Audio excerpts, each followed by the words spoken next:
तो आज के इस डीप डाइव में हम एक बहुत ही दिलचस्प और ऊर्जा से भरे विषय पर बात करने वाले हैं। बिल्कुल।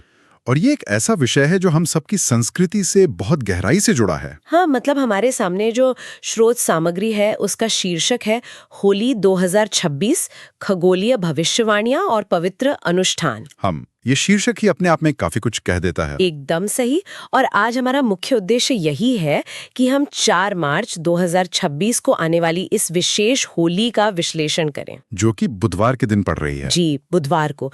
तो हम इसके खगोलीय महत्व और जो बहुत ही सटीक शुभ मुहूर्त दिए गए हैं उन पर चर्चा करेंगे। और साथ ही सभी 12 राशियों के लिए जो खास उपाय बताए गए हैं उन्हें भी समझेंगे। स्रोत को पढ़ते हुए मुझे जो सबसे पहली बात महसूस हुई वो ये थी कि ये सिर्फ एक पारंपरिक उत्सव नहीं है, बिल्कुल नहीं, ये केवल रंगों का खेल नहीं है, बल्कि ये उस दिन ब्रह्मांड में मौजूद एक खास ऊर्जा को अपने अनुकूल बनाने का पूरा विज्ञान है।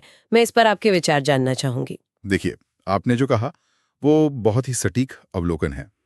इस स्रोत सामग्री को जब मैंने गहराई से पढ़ा तो एक बात बहुत साफ उभर कर आई। कौन सी बात? यही कि ये पर्व सिर्फ बाहरी रंगों या हुड़दंग तक सीमित नहीं है। स्रोत बहुत स्पष्ट रूप से कहता है कि ये बुराई पर अच्छाई की जीत का एक बहुत ही शक्तिशाली प्रतीक है। सकारात्मकता की जीत। हाँ, और इस विशेष दिन के बारे में जो सबसे अहम तथ्य रेखांकित किया गया है वो ये है कि इस दौरान ब्रह्मांड में सकारात्मक ऊर्जा कई गुना बढ़ जाती है। कई गुना बढ़ जाती है? तो इसका मतलब है कि हमारे कार्यों का असर भी ज्यादा होता होगा? एकदम सही समझे आप। इसका सीधा सा अर्थ यही है कि पूर्ण श्रद्धा और सच्चे मन से किया गया कोई भी छोटा सा उपाय अपना प्रभाव बहुत तेजी से दिखाता है। मतलब परिणाम जल्दी और गहराई से मिलते हैं। जी, ये एक ऐसा दुर्लभ समय होता है जब इंसान की अपनी ऊर्जा और इस विशाल ब्रह्मांड की ऊर्जा एक ही दिशा में बह रही होती है। वाकई ये सुनने वालों के लिए बहुत ही काम की जानकारी है, क्योंकि इंसान हमेशा इसी खोज में रहता है कि अपनी किस्मत को कैसे थोड़ा और मजबूत किया जाए। हाँ, हर कोई चाहता है कि जीवन में सकारात्मकता आए। बिल्कुल। और आज की इस विस्तृत चर्चा से श्रोताओं को ये समझने में मदद मिलेगी कि कैसे सही जानकारी और सही समय पर किए गए छोटे छोटे काम किस्मत बदलने वाली ऊर्जा पैदा कर सकते हैं। समय का इसमें बहुत बड़ा खेल है। हाँ, तो चलिए इसी बात पर आते हैं। स्रोत में 4 मार्च 2026 के लिए कुछ बहुत ही विशिष्ट समय खंड दिए गए हैं, जी जिन्हें हम शुभ मुहूर्त कहते हैं। जी। पहला मुहूर्त है सुबह 9:12 से 11:45 तक। ये सुबह का समय है। और दूसरा है दोपहर 2:10 से लेकर शाम 4 बजे तक। तो मेरा सवाल ये है कि ये समय इतने सटीक क्यों हैं? ये बहुत अच्छा सवाल है। इस समय के विज्ञान को समझना सच में जरूरी है। देखिए, जब हम किसी त्योहार या अनुष्ठान में मुहूर्त की बात करते हैं तो वो कोई मनमाना समय नहीं होता। बिल्कुल नहीं। वो कोई ऐसी घड़ी नहीं है जिसे किसी ने अपनी मर्जी से तय कर दिया हो। ये ब्रह्मांडीय ऊर्जा के साथ अपना तालमेल बिठाने का एक बहुत ही प्राचीन और सटीक तरीका है। तालमेल बिठाने से आपका क्या मतलब है? मतलब ये है कि इन खास समय खंडों के दौरान ग्रहों और नक्षत्रों की स्थिति कुछ ऐसी होती है जो हमारे कार्यों और प्रार्थनाओं के असर को सबसे ऊंचे स्तर तक ले जाती है। जैसे कोई खास खिड़की खुल रही हो। बिल्कुल सही। इसे ऐसे समझ सकते हैं कि जैसे नदी के बहाव के साथ तैरने पर कम मेहनत में ज्यादा दूरी तय की जा सकती है। और बहाव के विपरीत तैरना बहुत मुश्किल होता है। एकदम सही। तो इस शुभ मुहूर्त में किया गया कोई भी उपाय बाकी पूरे दिन की तुलना में कहीं अधिक शक्तिशाली होता है। ब्रह्मांड उस समय हमारी बात सुनने के लिए सबसे अधिक तैयार रहता है। ये नदी वाली बात से मुझे बहुत अच्छे से समझ आ गया। और स्रोत सिर्फ समय की ही बात नहीं कर रहा है। जी, वो रंगों पर भी बात करता है। हाँ, स्रोत में रंगों की खास तरंगों का जिक्र है। इस बार की होली के लिए जो शुभ रंग बताए गए हैं वे हैं गुलाबी और पीला। गुलाबी और पीला। और इसके साथ ही एक बहुत ही अनिवार्य उपाय बताया गया है जो हर किसी को रंग खेलने से पहले करना चाहिए। वो उपाय बहुत ही दिलचस्प है। हाँ, स्रोत कहता है कि सबसे पहले भगवान को गुलाल अर्पित करें और फिर अपने माता पिता के चरण स्पर्श करें। और स्रोत का ये भी दावा है कि इससे भाग्य बहुत मजबूत होता है। तो मनोवैज्ञानिक रूप से ऐसा क्यों होता है? देखिए, इसके पीछे का मनोविज्ञान बहुत गहरा है। अगर हम रंगों की बात करें तो गुलाबी रंग प्रेम और सद्भाव का प्रतीक है। करुणा का प्रतीक। और पीला रंग ज्ञान, खुशी और नई शुरुआत को दर्शाता है। अब सोचिए, जब कोई इंसान होली के पूरे उत्साह में डूबने से ठीक पहले कुछ पल के लिए रुकता है और भगवान को रंग लगाता है। हाँ, और अपने माता पिता के पैर छूता है, तो असल में वो मनोवैज्ञानिक रूप से खुद को अहंकार से मुक्त कर रहा होता है। वो खुद को विनम्र बना रहा है। बिल्कुल। ये पूरा कृत्य कृतज्ञता और सम्मान पर टिका है। और प्रकृति का एक बड़ा सीधा नियम है वो क्या? कि जब इंसान विनम्र होता है, केवल तभी वो किसी भी नई और सकारात्मक ऊर्जा को अपने भीतर ग्रहण कर सकता है। भरे हुए बर्तन में आप और पानी नहीं डाल सकते। क्या बात है! मतलब भाग्य के मजबूत होने का असल अर्थ यही है कि हम अपने नजरिए को सकारात्मक बना रहे हैं। जी, ताकि हम जीवन की किसी भी चुनौती का सामना शांति से कर सके। कृतज्ञता से दिन की शुरुआत करना सच में एक मजबूत नींव रखता है। अब चलिए इस चर्चा के उस हिस्से की तरफ बढ़ते हैं जिसका शायद बहुत से लोग इंतजार कर रहे होंगे। आप राशियों वाले हिस्से की बात कर रही हैं? बिल्कुल। स्रोत में सभी 12 राशियों के लिए एक बहुत ही विस्तृत राशिफल और उपाय दिए गए हैं। चलिए पहली 6 राशियों का विश्लेषण करते हैं। मेष राशि से शुरुआत करते हैं। जी, स्रोत के अनुसार मेष राशि के लोग इस दिन ऊर्जा से भरपूर रहेंगे और उनके प्रेम संबंधों में मजबूती आएगी। और उनके लिए उपाय ये बताया गया है कि वे हनुमान जी को सिंदूर अर्पित करें। देखिए, मेष राशि के स्वभाव और इस उपाय के बीच का कनेक्शन बहुत ही साफ है। कैसे? मेष एक अग्नि तत्व की राशि है। इसका मूल स्वभाव ही बहुत ज्यादा ऊर्जा और साहस से भरा होता है। मतलब वे जन्म से ही ऊर्जावान होते हैं? हाँ, और स्रोत ने जो ऊर्जा से भरपूर होने की भविष्यवाणी की है, वो उनके इसी स्वभाव से मेल खाती है। अब हनुमान जी को देखिए। वे शक्ति और भक्ति के प्रतीक हैं। बिल्कुल, और अनुशासित ऊर्जा के सर्वोच्च प्रतीक हैं। तो जब मेष राशि वाले उन्हें सिंदूर चढ़ाते हैं, तो वो असल में अपनी उस अतिरिक्त ऊर्जा को एक सही और शांत दिशा दे रहे होते हैं। ताकि वो ऊर्जा गुस्से या बेचैनी में न बदल जाए। एकदम सही, बल्कि वो ऊर्जा उनके रिश्तों को और प्यार को मजबूत करने के काम आए।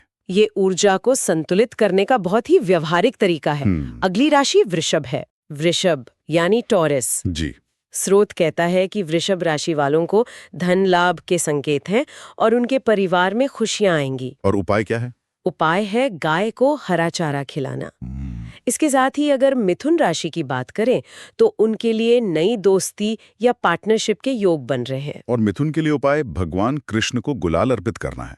हाँ, तो वृषभ का प्रकृति से जुड़ना और मिथुन का कृष्ण की उपासना करना, इन दोनों उपायों में क्या छिपा है? अगर हम वृषभ राशि को देखें तो ये एक पृथ्वी तत्व की राशि है। पृथ्वी तत्व का मतलब भौतिक चीजें। जी, भौतिक सुख, स्थिरता और प्रकृति से इनका सीधा संबंध होता है।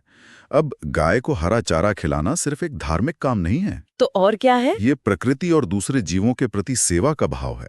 जब आप कृतज्ञता दिखाते हैं तो बदले में जीवन में धन और प्रचुरता अपने आप आकर्षित होती है। और मिथुन राशि का क्या विज्ञान है? मिथुन राशि मुख्य रूप से संवाद यानी बातचीत और मानवीय संबंधों की राशि है। इसीलिए नई दोस्ती की बात कही गई है। बिल्कुल। और जब दोस्ती या साझेदारी की बात आती है तो भगवान कृष्ण से बेहतर प्रतीक कौन हो सकता है? वे तो सबसे अच्छे मित्र माने जाते हैं। एक आदर्श मित्र और बेहतरीन मार्गदर्शक, तो उन्हें गुलाल अर्पित करना असल में अपने सामाजिक जीवन में खुशी लाने का एक सटीक मनोवैज्ञानिक तरीका है। ये देखना वाकई दिलचस्प है कि हर उपाय राशि के मूल स्वभाव के हिसाब से ही बनाया गया है। अब कर्क राशि पर आते हैं। कर्क राशि वालों के लिए स्रोत में एक चेतावनी भी है। हाँ, स्रोत ने उन्हें अपनी भावनाओं पर कड़ा नियंत्रण रखने को कहा है और ये भी कहा है कि उनके खर्च बढ़ सकते हैं। और इसके संतुलन के लिए दान बताया गया है। जी, उन्हें चावल का दान करने को कहा गया है। भावनाओं और खर्च के बीच का ये रिश्ता आज के समय में बहुत सच लगता है। बिल्कुल। कर्क एक जल तत्व की राशि है। जल यानी पानी की तरह चंचल। हाँ, और इसका सीधा संबंध हमारी भावनाओं और चंद्रमा से होता है। जैसे पानी शांत भी होता है और उग्र भी, वैसे ही भावनाएं भी होती हैं। इमोशनल स्पेंडिंग कहते हैं। बिल्कुल। तो चावल दान करने का क्या मतलब हुआ? भारतीय परंपरा में चावल को चंद्रमा और शीतलता का प्रतीक माना गया है। चावल का दान करने का मतलब है अपनी उग्र भावनाओं को शांत करना। ये मन को ठंडा रखने का एक तरीका है। जी, ताकि व्यक्ति को याद रहे कि बाहरी दिखावे पर खर्च करने के बजाय उसे खुद पर नियंत्रण रखना है। बहुत ही प्रभावशाली बात है। चलिए अब सिंह राशि की बात करते हैं। स्रोत के अनुसार इस होली पर सिंह राशि वालों के मान सम्मान में काफी वृद्धि होगी। ये उनके स्वभाव के अनुकूल है। और उपाय है सूर्य को जल अर्पित करना। इसके तुरंत बाद कन्या राशि है, जिन्हें अपने हर काम में भारी सफलता मिलने की बात कही गई है। और कन्या राशि का उपाय है जरूरतमंद को मीठा खिलाना। जी, तो सिंह का सूर्य से और कन्या का दान से जुड़ना हमें क्या दिशा दिखाता है? और बहुत ही साफ दिशा है। सिंह राशि हमेशा नेतृत्व, आत्मविश्वास और सूर्य के तेज से जुड़ी होती है। तो समाज में सम्मान पाना उनके लिए स्वाभाविक है। हाँ, और सूर्य को जल चढ़ाना असल में अपनी आंतरिक ऊर्जा को बढ़ाने का तरीका है। सूर्य अनुशासन का भी प्रतीक है। मतलब जल चढ़ाने से जीवन में अनुशासन आता है। बिल्कुल, जो कि सम्मान बनाए रखने के लिए बहुत जरूरी है। वहीं दूसरी तरफ कन्या राशि वाले अपनी मेहनत और परफेक्शन के लिए जाने जाते हैं। हाँ, वे अपने काम के प्रति बहुत समर्पित होते हैं। और जब इतनी मेहनत के बाद सफलता मिलती है तो कभी-कभी थोड़ा अहंकार भी आ सकता है। अच्छा, इसीलिए जरूरतमंद को मीठा खिलाने को कहा गया है। बिल्कुल सही। अपनी सफलता को समाज के कमजोर वर्ग के साथ बांटना इंसान को विनम्र बनाए रखता है। ये एक बहुत ही सुंदर मनोवैज्ञानिक रिमाइंडर है। सच में, सफलता को विनम्रता से ही संतुलित किया जा सकता है। तो हमने पहली 6 राशियां कवर कर ली हैं। अब बाकी 6 राशियों के रोचक तथ्यों पर चलते हैं। 7वीं राशि तुला से शुरू करते हैं। जी, तुला के लिए प्रेम जीवन में अपार खुशियों की भविष्यवाणी है और उपाय है लक्ष्मी जी को गुलाबी फूल चढ़ाना। प्रेम और समृद्धि का संगम। हाँ, ये उपाय ऐसा ही लगता है। देखिए, तुला राशि की पूरी पहचान ही संतुलन और सौंदर्य पर टिकी है। इस राशि पर शुक्र ग्रह का सबसे ज्यादा प्रभाव होता है। और शुक्र तो वैसे भी प्रेम और भौतिक सुख का कारक है। बिल्कुल। तो लक्ष्मी जी को गुलाबी फूल चढ़ाने का मतलब है कि आप प्रेम और समृद्धि दोनों का एक साथ सम्मान कर रहे हैं। गुलाबी रंग करुणा का है, ये तो हमने शुरू में ही बात की थी। जी। ये उपाय व्यक्ति को प्रेरित करता है कि वो अपने रिश्तों में कोमलता और आपसी सम्मान बनाए रखे। तुला राशि वालों का सबसे बड़ा लक्ष्य ही यही होता है। तुला के संतुलन के बाद जो अगली राशि है वृश्चिक, उसका स्वभाव काफी अलग है। वृश्चिक राशि के लिए स्रोत में काफी सख्त हिदायत दी गई है। बिल्कुल। उन्हें साफ कहा गया है कि किसी भी तरह के गुस्से से बचें और अपने रिश्तों को बहुत संभल कर हैंडल करें। और उपाय में हनुमान चालीसा का पाठ बताया गया है। हाँ, ये हिदायत बाकी राशियों से थोड़ी ज्यादा गंभीर लगती है। ऐसा क्यों? क्योंकि वृश्चिक राशि अपनी तीव्रता और बहुत ही गहरी भावनाओं के लिए जानी जाती है। उनके अंदर एक रहस्यमयी प्रकृति होती है। और जब ये भावनाएं नकारात्मक हो जाएं तो ये भयंकर गुस्से या बड़े विवाद का कारण बन सकती हैं। इसीलिए हनुमान चालीसा का पाठ सिर्फ एक धार्मिक कृत्य नहीं है। तो वो एक मनोवैज्ञानिक अभ्यास भी है। बिल्कुल, ये एक ऐसा अभ्यास है जो अशांत मन को शांत करता है, एकाग्रता बढ़ाता है और अंदर के अनजाने डर या गुस्से को जड़ से खत्म करता है। ये उन्हें याद दिलाता है कि आवेग में बहना नहीं, बल्कि भावनाओं को कंट्रोल करना ही असली ताकत है। एकदम सही शब्दों में कहा आपने। ये सलाह बहुत कीमती है। चलिए आगे बढ़ते हैं। अगली राशि धनु है, जिनके लिए सुखद यात्राओं के योग बन रहे हैं। और इनका उपाय पीली वस्तुओं का दान है। जी, और फिर आती है मकर राशि। स्रोत कहता है कि मकर राशि वालों की आर्थिक स्थिति बहुत मजबूत होगी। और मकर को काली उड़द का दान करने को कहा गया है। यात्रा और आर्थिक मजबूती के साथ दान का ये संबंध काफी विचारणीय है। अगर हम धनु राशि को समझें तो उनका मूल स्वभाव ही नई चीजों को खोजना और यात्राएं करना है। और पीला रंग गुरु और ज्ञान का प्रतीक है। बिल्कुल, ये रंग उनकी यात्रा को सिर्फ सुखद ही नहीं बल्कि उद्देश्यपूर्ण भी बनाता है। पीली चीजें दान करना असल में अपने ज्ञान को समाज के साथ बांटना है। और मकर राशि का क्या? वे तो वैसे भी बहुत प्रैक्टिकल होते हैं। हाँ, मकर राशि वाले बहुत ही व्यावहारिक और मेहनती होते हैं। जब उनकी आर्थिक स्थिति मजबूत हो रही हो तो काली उड़द का दान करना एक खास संदेश देता है। कैसा संदेश? यह दर्शाता है कि वे अपनी सफलता के रास्ते से सभी बाधाओं और नकारात्मक ऊर्जाओं को हटा रहे हैं। मतलब वे अपनी संपत्ति के प्रति अपनी आसक्ति कम कर रहे हैं। बिल्कुल सही। दान इंसान को सिखाता है कि जो भी उसके पास है उस पर ज्यादा मोह नहीं करना चाहिए। यही सच्ची मानसिक और आर्थिक मजबूती है। भौतिक संपदा से मोह कम करने का ये नजरिया बहुत ही गहरा है। अब हम इस चक्र की आखिरी 2 राशियों पर आते हैं, कुंभ और मीन। जी, कुंभ राशि के लिए स्रोत साफ तौर पर नई शुरुआत के संकेत दे रहा है। उपाय है शिवजी को जल चढ़ाना। और मीन राशि? मीन राशि के बारे में कहा गया है कि उन्हें भाग्य का पूरा साथ मिलेगा। उनका उपाय भगवान विष्णु की पूजा करना है। शिव और विष्णु की उपासना का इन बदलावों से सीधा नाता है। कैसे? देखिए, कुंभ राशि हमेशा कुछ नया करने और पुरानी रूढ़ियों को तोड़ने के लिए जानी जाती है। हमेशा नवाचार में विश्वास रखते हैं। हाँ, और हमारे दर्शन में भगवान शिव सिर्फ संहारक नहीं है, वे बड़े परिवर्तन और नए निर्माण के सबसे बड़े प्रतीक हैं। तो नई शुरुआत के समय शिवजी को जल चढ़ाना उस बड़े बदलाव को शांति और स्पष्टता के साथ स्वीकार करने का तरीका है। और मीन राशि का विष्णु जी से क्या संबंध है? मीन राशि चक्र की सबसे आखिरी और सबसे आध्यात्मिक राशि है। भाग्य का ऐसे साथ मिलना उनके लिए एक प्राकृतिक प्रक्रिया है। भगवान विष्णु तो पालनहार है। जी, उनकी पूजा करने का मतलब है इस बात पर पूरा भरोसा करना कि ब्रह्मांड की एक विशाल शक्ति हमारी देखभाल कर रही है। ये पूरा राशियों का विश्लेषण बहुत कुछ स्पष्ट कर देता है। अगर हम इन सभी 12 राशियों के उपायों का निचोड़ निकालें तो एक बात साफ है वो क्या?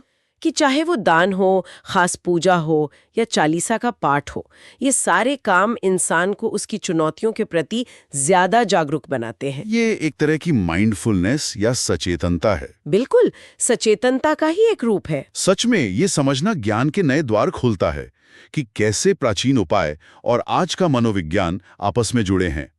अब स्रोत के आखिरी और सबसे व्यवहारिक हिस्से पर आते हैं। हाँ, वो हिस्सा जो बताता है कि होली पर क्या करना चाहिए और क्या नहीं। जी, स्रोत में कुछ सकारात्मक कार्यों की सूची है, जैसे घर के बड़ों का आशीर्वाद लें, किसी से पुराना मनमुटाव हो तो आगे बढ़कर माफी मांगे। ये बहुत अहम है। जरूरतमंदों को मिठाई दान करें और सबसे जरूरी, अपनी नकारात्मक सोच को पूरी तरह त्याग दें।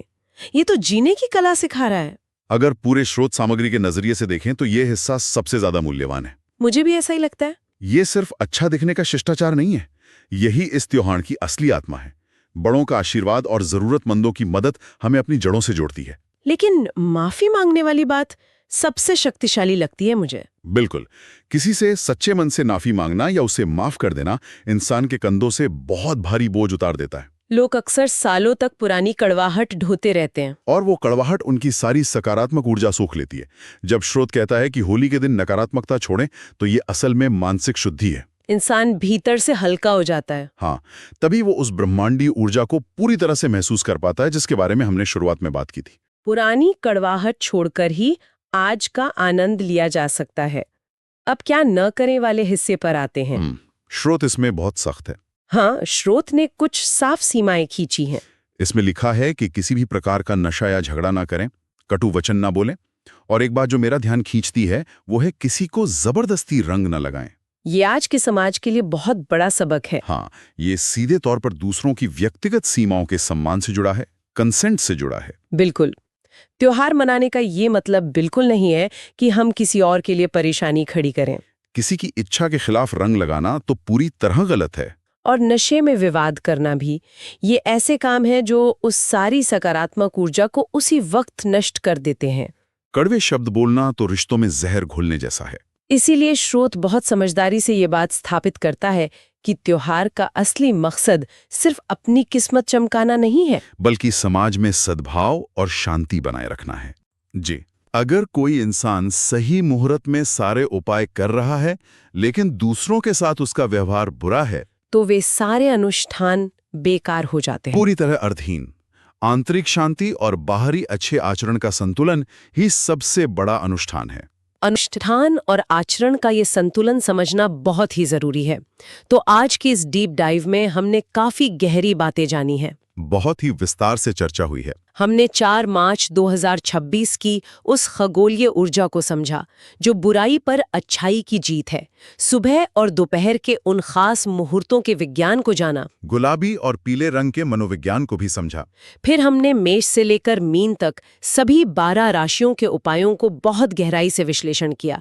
और अंत में उन सामाजिक नियमों को जाना जो इस पर्व को असल में सकारात्मक बनाते हैं, जैसे क्षमा मांगना और दूसरों की सीमाओं का सम्मान करना। बिल्कुल, ये चर्चा बहुत ही समृद्ध रही। हाँ, इस विश्लेषण से साफ हो जाता है कि कैसे रंग, ग्रहों की स्थिति और इंसान के अपने कर्म मिलकर उसके जीवन का ताना बाना बुनते हैं। लेकिन इस पूरी चर्चा के बाद मेरे मन में एक बहुत ही गहरा सवाल आ रहा है। वो क्या है? एक ऐसा विचार जो इस श्रुत सामग्री की भावना को थोड़ा और आगे ले जाता है। बताइए। अगर साल के सिर्फ एक दिन एक खास त्योहार पर पुरानी दुश्मनी भुलाने, माफी मांगने और जरूरतमंदों की निस्वार्थ मदद करने से किस्मत बदल सकती है। हाँ, सकारात्मक ऊर्जा कई गुना बढ़ सकती है। तो जरा सोचिए, अगर हम समाज के लोग इन प्रथाओं को सिर्फ एक दिन के लिए नहीं बल्कि साल के 365 दिन अपने जीवन का हिस्सा बना लें।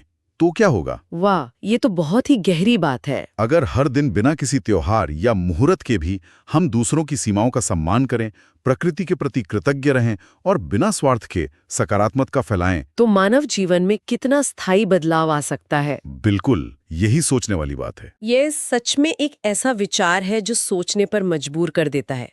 ये इस ओर इशारा करता है कि असली भाग्य शायद किसी खास दिन में नहीं, बल्कि हमारे रोज के आचरण और कर्मों में ही छिपा है। त्योहार तो बस हमें सही रास्ते की याद दिलाने का एक बहाना है। सही कहा। तो आज के इस विस्तृत विश्लेषण में इतना ही। उम्मीद है कि इस गहरी चर्चा से सुनने वालों को जीवन और ब्रह्मांड के प्रति कुछ नए और स्पष्ट दृष्टिकोण मिले होंगे। मुझे भी यही उम्मीद है। इसी गहरे विचार के साथ आज की चर्चा को यहीं विराम देते हैं। इस विश्लेषण का हिस्सा बनने के लिए बहुत बहुत धन्यवाद। मिलते हैं अगली चर्चा में कुछ नए तथ्यों और गहरे विचारों के साथ। नमस्कार।